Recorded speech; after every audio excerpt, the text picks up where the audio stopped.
Hey, what's happening, Roland? Well, today is May 3rd. It's actually, we're talking about the last week of April, and this is the update for the last week of April and the very first part of May. And this is my vacation. This is when I take off, and just last week I was in the Ozark Mountains with my good friend Ronnie.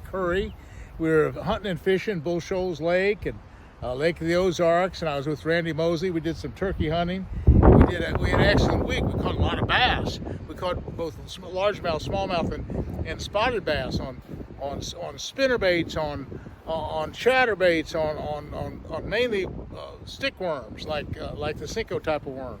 And we had an excellent week. And I told you all about that. Okay, this week, actually last couple of days, I've driven all the way over to Virginia. I'm in the eastern neck of Virginia right now with my good friend Chuck O'Beard. Look at his great big giant place. He's got right here on the water. He's got that big boat, the Sea Fox, and we go out there and we catch those big 40 and 50 pound striped bass on occasion. Last year he had one of the best seasons ever. Unfortunately, this year they put a moratorium on the big stripers, and they've limited it to right now you can only catch one fish. So his charter business is kind of on the rocks right now, because with just one fish, nobody wants to just go catch one fish. It's kind of a bad deal. But hopefully that'll at least. And also the cobia season is right around the corner. In about 3 more weeks, there'll be cobia biting all up and down the Chesapeake Bay. And we're at the mouth of the Potomac River.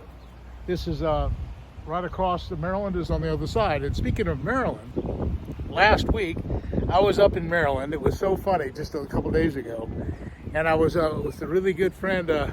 My good friend Spike Austin and his father Mike Austin, and their guide parties had come down to Florida, and we'd fished together for a couple times and caught some big 7, 8, 9 pound bass. And he invited me up for some bass fishing in his local pond there near the Delaware border, right there in Maryland, and also some great turkey hunting. Speaking of turkey hunting, look at some of these turkey. You're talking about. Now, I grew up in Maryland. But when I was here in Maryland, I didn't really hunt turkeys. Look at that big old spur. That's a big old inch and a quarter spur. That's a big old giant turkey that I shot up almost on the Delaware border. Look at 11-inch beard. Wow, all these big. I got several of them. I got a couple of them. But anyway, I came here to Virginia as well, and I'm going to talk about turkey hunting real quick, and then I'm going to get into fishing.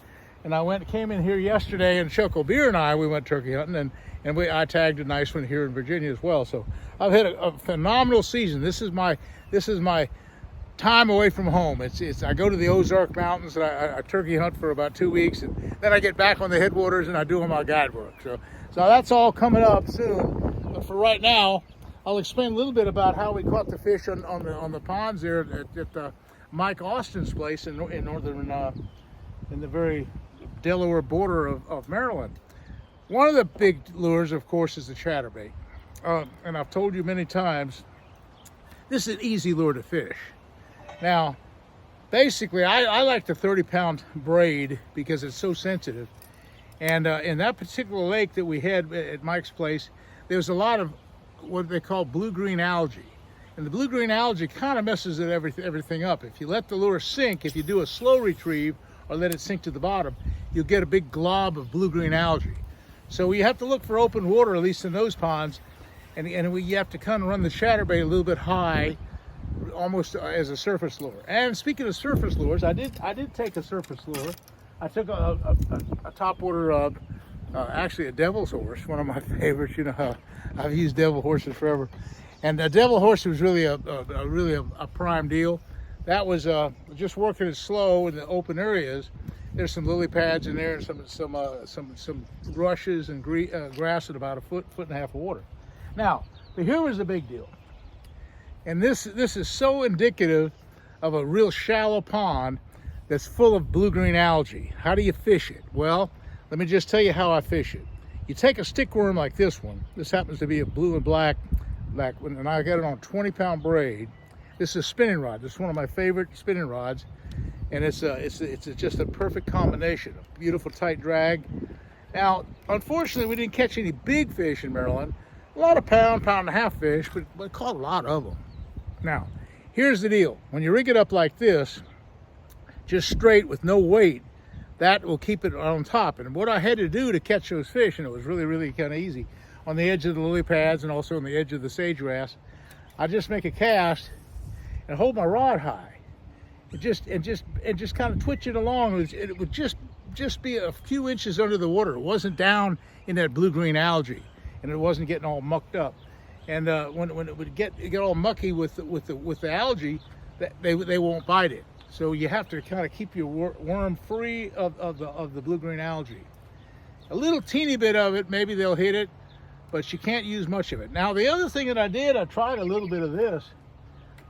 When I was speaking of something on top, you can take a swimming worm, you know, the speed worms that I use down in the headwaters. You see me catching these bass all the time with these speed worms. This is a heck of a deal. Now, this is the big speed worm, and that didn't work too good there in Maryland because it was too big a worm. But what I did to make it work is I cut it back down.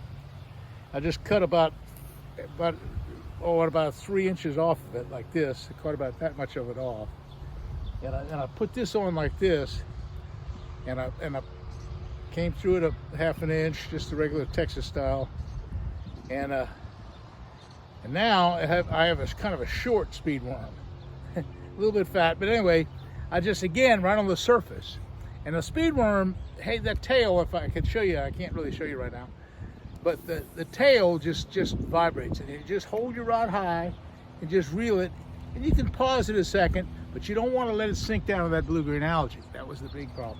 But just reel it along. Now, here, the beautiful thing about spinning tackle is that, you know, sometimes it's hard to set the hook. But with braid, the problem is solved. I use a 20-pound braid, and I can set the hook extremely well. Even on big 8 and 10-pound fish down the headwaters in Florida. I use a rod like this with 20-pound braid, and I can with regular speed worms, regular worms, stick worms, I can really set the hook. Now, when I set the hook, I kind of put it underneath my arm. I'm not quite as strong as I used to be, but I'm still pretty healthy, and I'm going to talk about my health issues here in a second. But anyway, I put it in my arms, and I really can really set the hook hard, so I put it underneath my arm just like that. Okay. Now, speaking of health issues, that's a big deal. I don't know if you remember me talking, but about 3 or 4 years ago, I had a real problem with my knees. My knees were going out. I went to a specialist, and he said, well, I've lost a little cartilage. He didn't know what to recommend. He was even talking about replacing my knees, and I didn't want to do that. In the meantime, I talked to another doctor. He said, what about the stem cell injection? So I said, okay, let me try it. It was cost a couple $1,000s a knee to have injected stem cells. Now, it's controversial. People say, well, stem cells, you know, there for a while they were talking about fetuses, unborn fetuses, the stem cell. Well, that's not the way they get the stem cells anymore. That's not stem cell that we get now. Now, I don't know where they get the stem cells, but it's not out of a fetus. Anyway, but anyway, it really, really works well. And so I don't know if that was the reason why my knees are so much better right now, or whether it's this chondroitin, chondrosamine chondroitin. And these are great big fat pills, and I take a couple of them a day, and these are 1,500 milligram pills, and I take like 4 of them a day. It's kind of an overdose, but hey, I don't know what it is. My knees are better, and also my hip was hurt. So I've tried to get my weight down and try to do active. You know, I just turned 84 years old. It's tough. And today, with Chuck and I, we walked a full 5 miles in the woods, up and down hills and stuff. Now, I mean, I'm an old man, and yet I can do it now. I can do it because my knees are good. It's that chondroitin, and it's possibly that stem cell stuff, and also my hips are better. If anything, my feet were hurting because we walked so much. But anyway, I try to keep my weight down, and that's the other thing. I try to eat a balanced meal. I don't have a lot of carbohydrates. I just kind of keep my carbohydrates at a minimum, and I seem to be really good. So the more I exercise, and that's the only other thing that I'd recommend for people my age is, you know, get plenty of exercise. I get up in the morning, 4:30 every morning, either to go fishing or hunting, and then I get plenty of walking in, and I'm on my feet all the time. I'm active, and anyway, I'm not the picture of health. I got some health issues, I guess you'd say, but anyway. I do pretty good for my age because I'm enthusiastic. I love my hunting and fishing, and that really kind of keeps me young. So that's kind of my goal right now, is to keep my health going and get out there and hunt as much as I can. Now it's time to get back to the fishing. Of course, I'll be doing a lot of film work coming June and July. I'll be going up to Canada and all over the northern part of the U.S. doing films for my Fishing with Roland Martin television series. Anyway, hey, thanks for watching. Thanks for supporting all my advertisers, of course, Bouillon, my Bass Pro Shop people, my O'Reilly people with the truck that's a beautiful wrap. Isn't it? It's just the most gorgeous wrap in the whole world. People have said that's the prettiest truck that they've ever seen. Look at that thing. That thing's that's just as gorgeous as it can be.